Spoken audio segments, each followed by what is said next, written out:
respect for freedom of the press, and then goes on to accuse an anchor at MSNBC, Katie Tur, of being an apologist for Donald Trump for simply stating a fact. That was an incredible moment, and she should be called out for it. I said earlier today that I hope we can do this by Easter.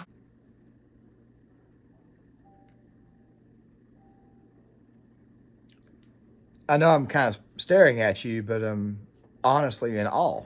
Well, obviously it froze over with this one here, but I need to say something really quick before we go any further. It's definitely a lot more complicated than what you just saw, but yeah, TYT literally just defended Trump. However, I want to go ahead and say something very, very radical right now, and then I'm going to get to the point of the video. The radical thing I'm about to say is that those on the far left are actually more inclined to join the right rather than join the Democratic Party. Now that right there is going to be a bigger, much, much more expansive project someday, but of course you'll probably hear some of the rationale why that is the case. Because this video, in reality, the real point of the video is not so much the fact that TYT is defending Trump, or at least Trump's economy. It's also the fact that TYT has kind of been shifting in that direction for a little bit, not so much defending Trump, not right wing. I want to go ahead and make it very, very, very, very clear to everybody before we go any further. But the point of this video is to show you that there's a little thing that came out in this video that tells you that, once again, don't listen to what somebody says. Watch what it is that they do. And you see, the minute that somebody on the far left figures this out, their brains seem to have a bit of a break, and they suddenly wake up out of whatever spell that they're in. We'll talk about that a little bit later. So how did we get to this? Well, Nancy Pelosi, I have no idea why it is this woman is back, but obviously Princess Nancy, she is in fact back. And of course, she goes on the other day. And of course, this clip went completely viral about how it was that an MSNBC personality actually checked her. But let's play it. Great threat to our democracy. What is a democracy? What are the pillars? What are the pillars? A free and independent press to tell the story of what's going on, to keep everybody informed. Donald Trump has the worst record of job loss of any president. So we just have to make sure people know. That was a global pandemic. He had the worst record of any president. We've had other concerns in our country. If you want to be an apologist for Donald Trump, that may be your role. Now, before we go on this little tirade and explain exactly what happened, I want to go ahead and say this really quick. I'm posting this little chart right here.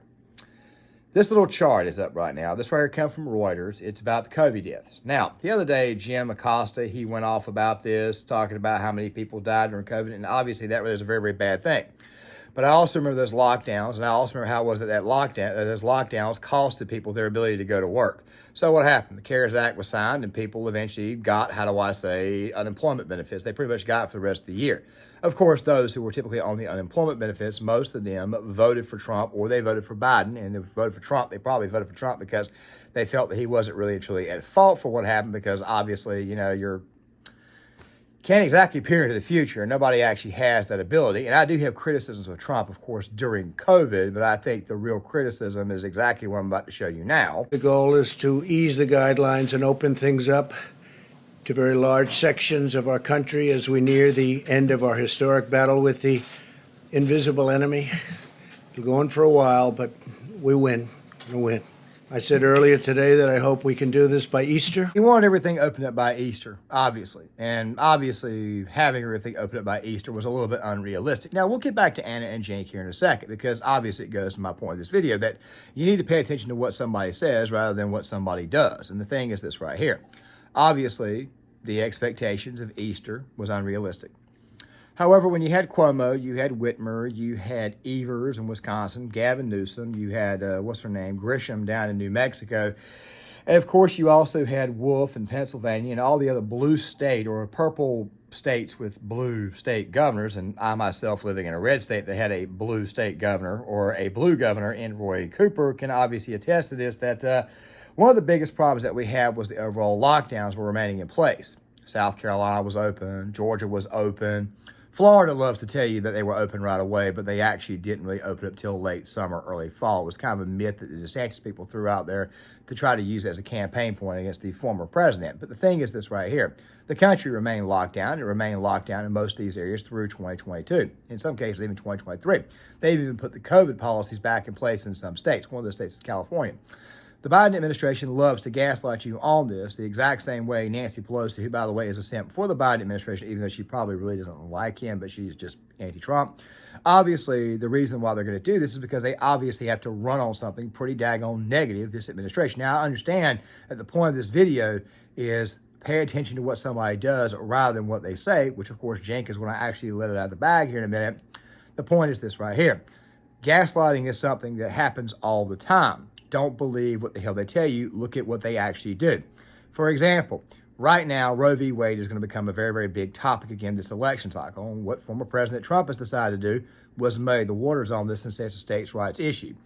I got to tell the pro-life people, and by the way, I'm a pro-lifer myself, that in order for you to get pro-life legislation done and actually get it put in law, you've got to actually get back power before you actually do that.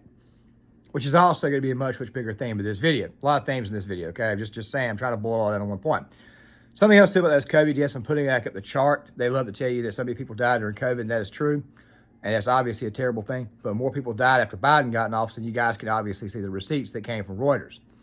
Now, I put up that little clip from CNN showing you that obviously Roe v. Wade is kind of at the bottom of the list. Abortion is kind of at the bottom of the list. So right now, left-wing voters are obviously pretty daggone gaslit about the issue because they're starting to pick up on something. And that is that the Democratic Party doesn't exactly implement what it is that they say. But back to Trump. Proudly display her hypocrisy in the context of the same interview, the same conversation within 3 minutes. That was incredible. She goes from fear-mongering about Donald Trump and his lack of respect for freedom of the press, and then goes on to accuse an anchor at MSNBC, Katie Tur, of being an apologist for Donald Trump for simply stating a fact. That was an incredible moment, and she should be called out for it. You obviously heard right there Ana Kasparian going off on Nancy Pelosi, and obviously Ana Kasparian, she's come back to earth here recently. She got attacked, she got assaulted outside of her home by a homeless guy. She's also, I think, a couple other incidents. She's also came out against the whole birthing person thing. And of course, she got viciously attacked by her own side for that. She got called a racist, of course. She's came out recently and talked about the immigration issue and the crime. You probably think to yourself that Ana is obviously beginning to wake up. Now, I said before that people on the left or the radical side of the left are more inclined to actually come out and come to the right. The biggest reason why I said that and why it is that it's such a radical take is that nobody obviously believes it. I myself have been guilty of lumping certain people in with a certain base when in reality, obviously on this channel, I've been called out for it before, mostly in the comment section. You need to distinguish Democrat voters from liberals and far left from classical liberals. And I do need to do a better job of that. I'm not going to lie to you. The point is this right here. Ana Kasparian, and it was the aristocratic utensil, which at the time he called himself Spoon. He made a video that, quite frankly, had a very, very radical point about Ana. And the point that he had was she's not really and truly a leftist. She's somebody who's been around left-wingers, and she's kind of been influenced by left-wingers. Next thing you know, she has a debate with Ben Shapiro. She talks to people who are a little bit more middle of the road. Next thing you know, something happens. Her brain begins to open. The same thing happened to Jimmy Dore, in my opinion, who, by the way, is still very, very, very far left. But I have contended, and I'll continue to say this, that someone like Jimmy Dore, who, by the way, TYT now hates, if he actually hung around people who were center of the way, and he actually got to be around these people and actually got to see these people, see how people really and truly live, and see that these people are not a problem, they're not a threat to him, chances are he'd probably open up a little bit too, and some of his common sense that he was born with would probably return back to his brain. I believe that everybody in the world is born with common sense. You just lose it somewhere along the way. It's kind of a joke that we used to have when I was in the military that when you join the Marines, your brains completely go, but then you get out, all of a sudden your brains come back. It's that sort of thing that happens as well.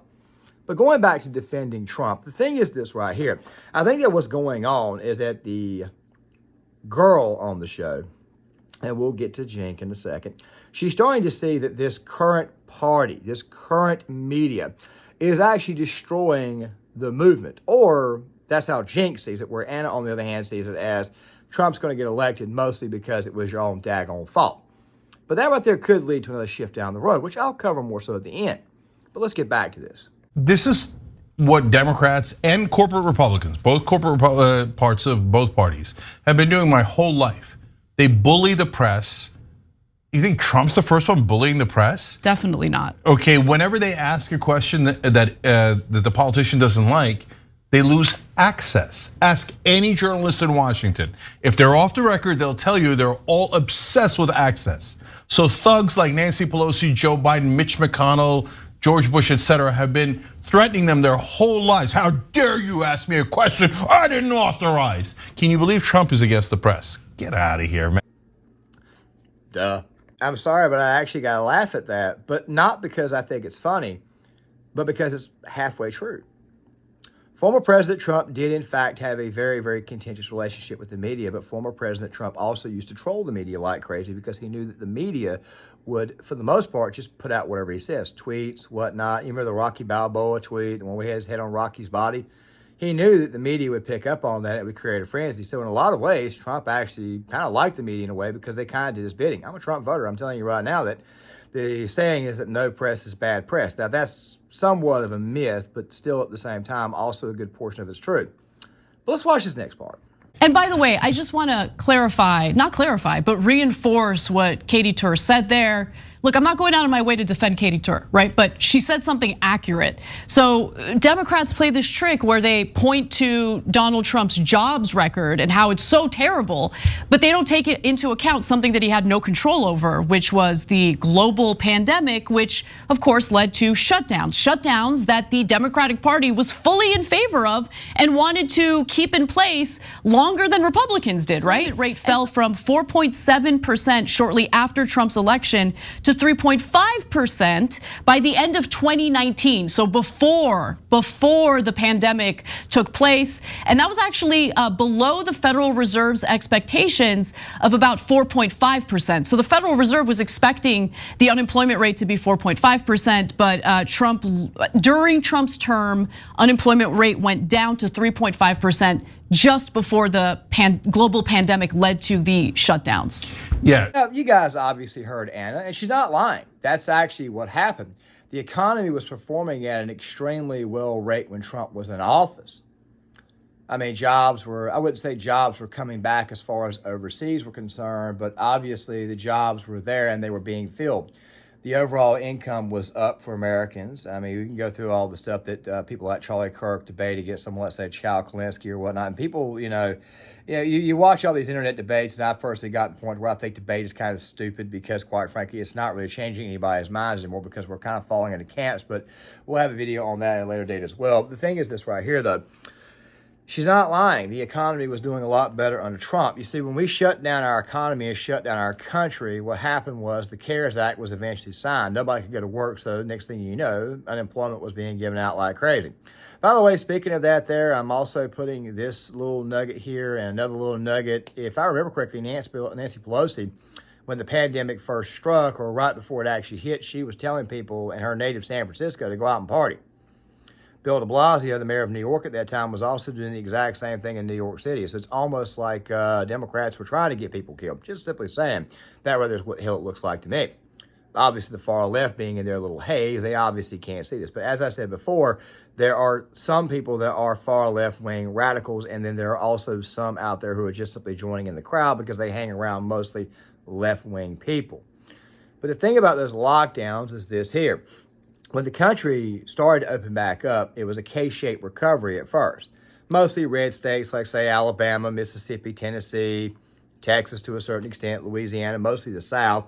Florida, of course, actually, like I said before, they love to take credit, say that they opened up and stayed open, but that's not really true at all. Florida would eventually open up, but Georgia, I think, was the first actual state to open up. Then eventually South Carolina, North Carolina, we still kept on taking our sweet-ass time because Roy Pooper thought he was King Roy. Kentucky was another state that had a Democrat governor. They had a very, very red legislative body that, for whatever reason, didn't want to open up right away. Ohio eventually opened up. Like I said before, mostly red states actually opened up. South Dakota opened up. North Dakota opened up. And next thing you know, a certain portion of the economy is going back to work. It's a K-shaped recovery, and then other states started to open up as well. But the actual economy itself did not fully officially open until after Trump was out of office. Going back to the point that I made earlier about all those jobs that Biden likes to claim are his. They're not yours, dude. They're just simply people going back to work. Okay, so they were never your jobs to begin with. This is how the media likes to gaslight people. They're also going to gaslight you once again this year on the topic of abortion, but former President Trump took that issue away. Also, to go on top of that, well, you know what? Let's let this next part roll, and then I'll further explain on the other side, because obviously some people, whether they know or not, are actually beginning to wake up from the fact that the Democratic Party, and I said this right before, they talk a lot, but they don't really do anything. I don't actually begrudge Nancy Pelosi for making that point. She's a partisan. She's one of the leaders of the Democratic Party. She's making a point against Donald Trump. No, and technically it's true. No problem. The part that I object to is her then calling Katie Tur an apologist for Trump for pointing out reality. For doing her job. For doing her job. And really, MSNBC are apologists for Donald Trump? That's so ridiculous. Okay, I mean, have you watched 1 minute of MSNBC? Okay, but the reason that Pelosi acts that way is because she's used to a lifelong, career of every journalist in Washington kissing her ass. Admiration. Yeah, and her nickname is Master Legislator. I mean, it's hilarious. She's gotten almost no bills passed in her 200-year. Okay, now it's about to really get good. She's gotten almost no bills passed in her 200-year career. They got Obamacare passed with like 60 senators and 59. I mean, they had super majorities and got 2 bills passed, Obamacare and Lilly Ledbetter. They're still bragging about that. I mean, they didn't get it. They could have codified so many things there: higher minimum wage, paid family leave. I know, but abortion, universal health care, everything. She didn't do any of that. And she's like, I came here to do an interview. Your job is to fluff me. Why aren't you fluffing me? Okay, so now, as opposed to us, you've seen me say thousands of terrible things about Donald Trump. But did I ever tell you, oh my God? When Barack Obama was in office, he did have 60 senators. Actually, it was 59 and a independent, Bernie Sanders, who caucused with Democrats, and another independent, I think Angus Younger, caucused with I'm not sure, but they had another one that caucused with Democrats. And they had an overwhelming majority in the House, which, by the way, the Democrats had built upon after winning the House in 2006. They didn't do anything except Obamacare, which is obviously a bunch of crap. And I don't know what the hell Lilly Ledbetter was. I think it was Dodd-Frank, where the hell it was. If Obama really and truly had been serious about completely implementing his agenda, and something else too you got to consider is that when Republicans took back the House and gained back a large portion of the Senate in 2010, they probably would have done that. Most of that was because Obama, quite frankly, was the laziest president in American history. Yes, I said that. He was most divisive, yeah, but he was also the laziest. I advise you guys go read Ed Klein's book, The Amateur, and Ed Klein's a Democrat. He told you in that book that Obama's biggest problem was actually not with Republicans, but with actual fellow Democrats who thought that he was a smug asshole and they thought he was lazy. The guy didn't get out of bed till 9:30 in the afternoon, 9:30 in the morning when he was in D.C. Just simply saying. These people are not serious about passing their own legislative agenda. As I've said before, what they do is they want to give you slow bites of socialism so that way you can digest it and not realize that socialism has been implemented. When Bernie Sanders came around, the radicals, what they did was they sped everything up. Hillary Clinton runs far, far, far to the left. She loses to Donald Trump. Of course, eventually Biden gets elected by trying to run closer to the center, but of course he's governed like a full-bore progressive, and the American people are obviously fed up with this. So in a lot of ways, the left-wing movement is already starting to die.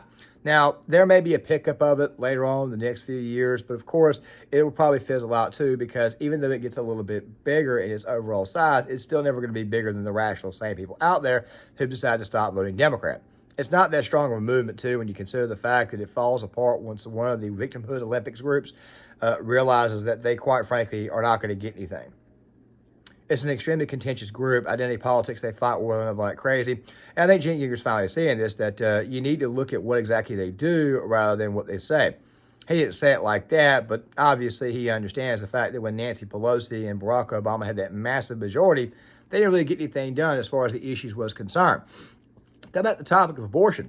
They could have codified Roe v. Wade right then and there, but obviously they didn't want to do that. Probably because at some point in time they wanted to make outright infanticide legal, but hey, what do I know? 5 million jobs. Yeah, he did technically, but that's not fair because he had a 3.5% unemployment rate, which is pretty good before the pandemic. Did he screw up the pandemic? I think he did, right? But any president would have lost a ton of jobs because of the pandemic. So It's true that Joe Biden has a better unemployment rate than Donald Trump pre-pandemic. So and you've seen me criticize Biden a million times, but give Biden credit for that. But you gotta be fair. Does anyone look? When you lie to people and when you mislead them and pretend as though all of those job losses were Donald Trump's fault when it wasn't his fault. It was, again, a global pandemic, and the right thing to do, I mean, it's debatable how long it should have occurred, but the right thing to do at the time. Now, gang, there's obviously a lot there that I could hit Cenk with. I'm not really going to do that because Cenk's mind is still focused on the far left, whereas you guys can obviously see that Anna's kind of starting to question things, that she's starting to see that's a bunch of BS. I'm not saying that Ana is not still on the left. I'm just simply saying that Anna's the one who's kind of waking up. And as I said before, they typically tend to go, I'll put it this way here. People who are lifelong Democrats and Democrat voters, they typically tend to stay Democrat and Democrat voters, whereas those who are on the far left are going through a phase. Some of them, of course, get radicalized and continue to go further and further and further to the left to the point where they're quite frankly nutty. Trust me, I know a few of these people. But still, then you got these people out there who, quite frankly, are kind of joining along with it and going along. And after a while, they realize what these people's intentions are, and they start to wake up and they realize, oh my God, I've been blue-pilled, and I just got red-pilled, and I've now snapped out of my funk. That right there leads me to the last point. That right there leads me to this last thing that you're about to see. I'm going to let this right run for roughly a minute. I'm going to come back on the other end and tell you why it is that Anna's, quite frankly, spot on. Was to shut businesses down because we didn't know what the pandemic was gonna mean. We didn't know how it was spreading. We didn't know how many people were gonna die. That was what was supposed to happen. That was the right course of action for a limited amount of time. And again, the amount of time can be debated, but the fact that she's being misleading, you think Americans aren't aware of that? When they see those kinds of lies, then they lose trust overall in the party that representative is representing, and that's the Democratic Party. They don't realize that. They think Americans are idiots. We're not idiots. So rather than touting what Biden has accomplished during his economy, she goes negative because that's all Democrats are now conditioned to do. Negative, negative, negative. Even when they get things done, right? Even when they have things to celebrate, their minds are not trained to focus on using that as part of their campaign. They've been focused on negative campaigning endlessly since what, 2015? And that's it. That's all they do. And it's I think that she kind of spoke, and I think it actually speaks for itself. But there's something I want to say, though, because obviously TYT is not going to tell you this, and this right is what it is. MSNBC, every night, Joy Reid, Rachel Maddow, the Jerry Seinfeld lookalike, that other guy, O'Donnell. It used to be the Ed Show at one point. And that guy right there was a real, I ain't get me started. These people don't realize that the more and more and more that they keep rooting on the lawfare against former President Trump, it actually becomes exactly what Stephen A. Smith said. You're telling the audience you can't beat him without that. So a lot of people who didn't vote are going to say these people are a bunch of cowards, and they then eventually sign up and vote. Former President Trump is actually winning with leaners, okay? It was like a document that was released the other day that Democrats wanted them to people. They wanted their on the ground people to stop registering voters because every single leaner or every single new voter was leaning towards former President Trump. Fascinating. A lot of this fire also comes back to the mainstream media blackpilling their own audience. You see, they don't seem to realize that those on the left typically tend to have more mental illness and definitely more susceptible to mental illness. And in a lot of those mental illnesses, a lot of those people just kind of get demotivated very, very quickly and don't show up and vote. So in a lot of ways, they're kind of doing twofold, being dishonest and blackpilling their voters. I mean, my God, all their personalities keep on saying that Trump's going to be locked up and he's going to prison. But yet then you turn right back around, something happens, it doesn't go in their direction. Then they got to lie about that. After a while, even people on that side of the aisle begin to realize, look, these people are full of shit. Screw it, put the orange man back in there just to spot these people. Tell me what you guys think in the comments section. This video right here, I'm going to try to get released a little bit late on Friday. I'm being forced to make it early in the afternoon. It's kind of a supplement for another video that I had planned, but there's going to be two videos coming out this weekend. One about these riots and, of course, the politics behind it, because obviously the left, the Democratic Party, is beginning to snap on this. And, of course, also the Russell Brand conversion video. I'll give you guys my thoughts on that. It'll be out on Sunday. With that right there being said, please hit the like button, subscribe, share the video, sound off in the comment section, and I'll see you guys later.